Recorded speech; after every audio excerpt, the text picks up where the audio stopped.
Episode 4, taking this total basket case of a car and making something cool out of it. And hope you guys are enjoying the videos. You will see how I take some rusty doors which look like they're almost beyond repair and fix them and make my rails down the side. The fabrication of the monster car is coming along fantastic. I've almost got everything fabricated where I'm going to have to start taking everything off again to you know, finesse it, prep it and clean it and stuff. Now I talked about how I was going to weld on the inner sills a 5 by 1/4 inch plate. The sills were all rotted out, the floor was all rotted out, but you know, I wanted to cut the floor out anyway, so you know, I could make it really strong and you know, basically build a frame into the body. Even though it's sitting on a truck frame, I want this car to be very strong and last forever. Plus I want the body to sit down very low on the frame to get the look I'm looking for. Anyway, so the very top of the sill, like I've said before, was actually in decent shape. Although the inner sill and the outer sill were totally rotted away. Plus it's very thin metal. So you know, I welded my 1/8 of an inch plate in there. I've got my 1.5 by 1.5 steel tubing on the outside, and I've actually got an angle iron welded on the inside to support the cross sections. And you know, I've done all my mounts and stuff in there to the original mounts on the truck. And anyway, so I've wired wheel all in here, and I've cleaned it all with thinners because obviously I'm never going to be able to get back into that area there. So before I weld it up, which I'm sure most people probably don't do, I've cleaned it with thinners and then I've OSFO'd the hell out of it. It's actually this metal prep, the phosphoric etch is the main thing. It actually kills the rust and actually turns it back into metal. And I've used it on cars in the past, and I mean, it'll basically last forever. If you saturate the inside of the panel, you can't get to with that stuff. And you know, especially if the car's kept in the garage a lot, it's really great. So anyway, I've cleaned all the grease off my metal. I'm going to close this up tomorrow. So this has got to sit on there for 24 hours. I've cleaned this piece of metal. They all come with a residue of oil on when you buy them. I cleaned it with thinners, and then I put the rust etch prep on it to neutralize any rust, and it's also like a rust primer. And then tomorrow I'll come back in and I'll spray that with kind of a black wrought iron enamel in the spray cans, you know, this kind of stuff, and just so it's got a coat of another barrier of protection in there. And then I'll stick this up on the outside, put it up underneath the lip here, and start welding it in. And like I've said in the past videos, I've basically created a steel girder out of the sides of it with this big steel plate. So it's far stronger than it originally was. It doesn't look particularly pretty in there, but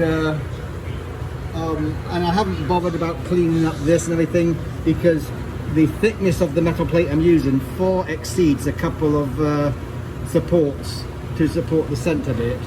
I will weld up this with some nice thick metal and build that up, and then I'm going to redo my triangulation down to that 3-inch channel.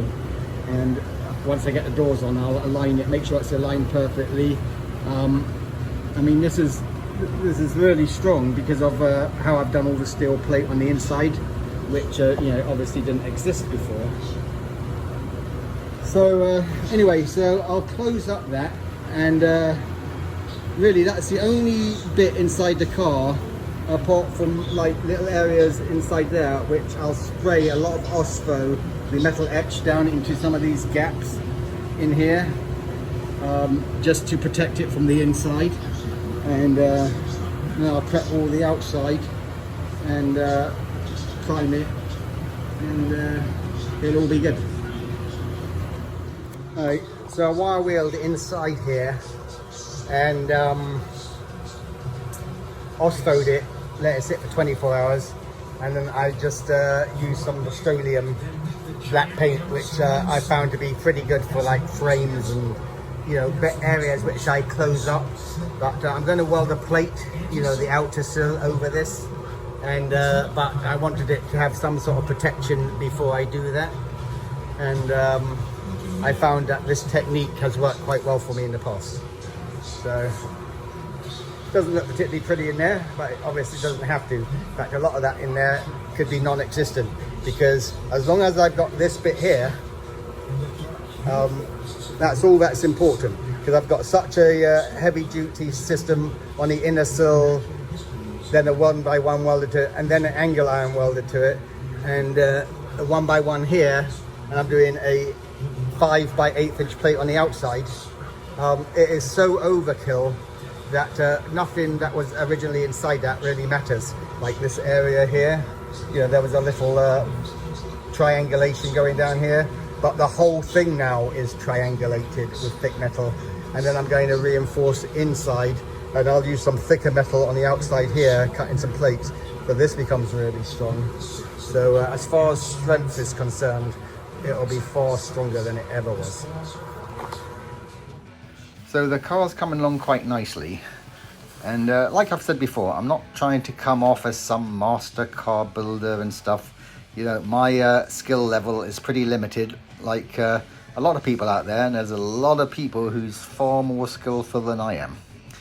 But it's fun building something for yourself, and the amount of enjoyment you get out of something when you've built it yourself is just awesome. But a bit like the Johnny Cash song, you know, one piece at a time. And, you know, the end results can be really cool. And I've bought quite a few cars, and I've loved every one of them, and I really enjoy them, and that's the main thing. Okay, I had to change the gas tank to the back, so I decided on this 22-gallon 1971 Mercury Cougar gas tank, because it's filled from the rear, and it's perfect for my application.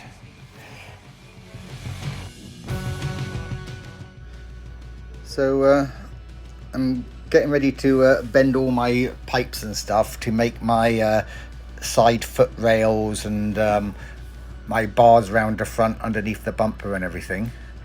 And you know, little design features like this can really set off your project really well.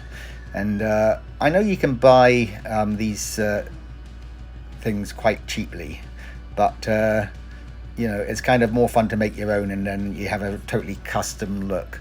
So as you can see on the front there, I'm establishing quite a good look using some pretty simple tools for cutting the pipe, and I got I think a Harbor Freight pipe bender I used, and kind of did it doubled barred there, and it gives a really cool look to it, and the car's starting to take its shape. Also, you know, you're thinking about proportions all the time, and you know, you stand back and you look at what you've done, and it kind of just pulls the car together. Anyway, it's definitely starting to take shape as the vision I have. So we'll continue with the video.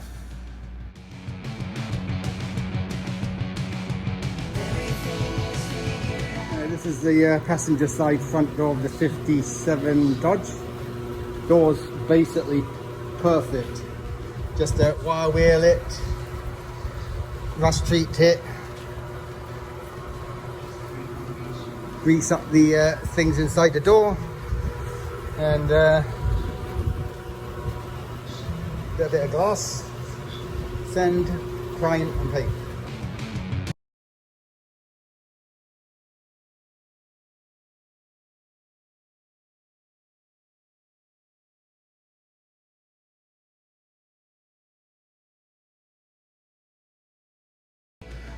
This door definitely isn't as good, and totally separated there. Anyway, you'll see how I repair it now.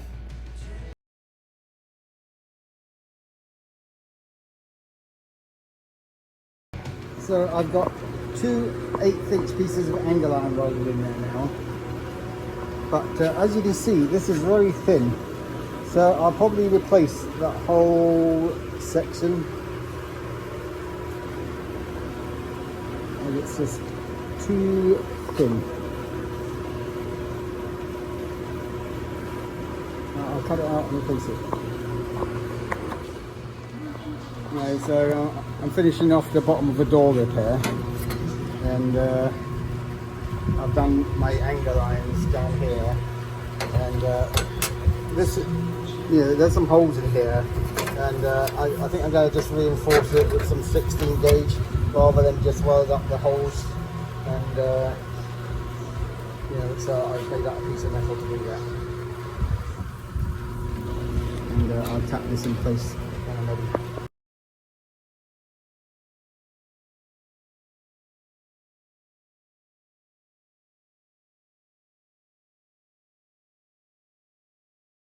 Now this one's really scary. Yeah, I'm almost don't know what to say about this one. The whole bottom of this door is rotted. Side, bottom and front. So just have to take my time and work my way.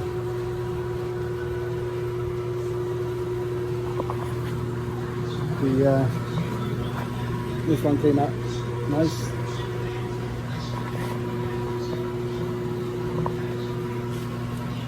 So all I need to do before the bodywork is I'll seam seal that with sandable seam sealer, and you know, I can do the bodywork, prime it and paint it. Where to start? Well, as you can see, I've cut it out and scratching my head working out how to do it, but just adding a piece at a time. And as you see, the end result actually looks pretty good. I even surprised myself.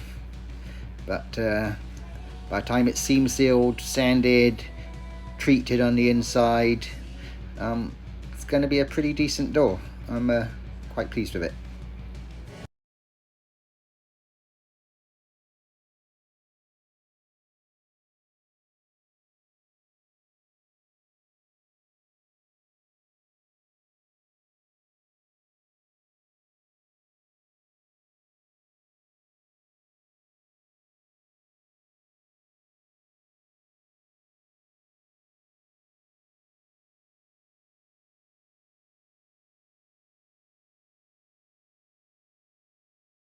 So I've repaired the bottom of the door, which was all rusted away. So I'm now going to do the face of the door. And the way I do it is, as you can see, as you know, I did the angle iron on the inside edge underneath here. So this now gives me a base to stick my other metal on, which is 1/8 of an inch thick. So that gives me a really good base to weld on. And then because I don't want warpage of the door, even though you're going to spot weld so it doesn't get hot, I am going to weld this 1/2 inch square tubing to the inside, which gives me another straight solid surface in order to weld my patch on and to prevent warpage. But as you can see, I put masking tape on exactly where I wanted to cut out and cut around the masking tape. I can use this as a template for my new piece. And I've vacuumed in here. Now I'm going to OSPO this. This doesn't look very good, but it's fine because it's actually connected very well down there and up here. And I welded it to here. So once that's wire wheeled and OSPO'd, that will not present any more problems. But as you can see, the whole bottom of the door is new now, and hopefully the face of the door look pretty good in an hour or two.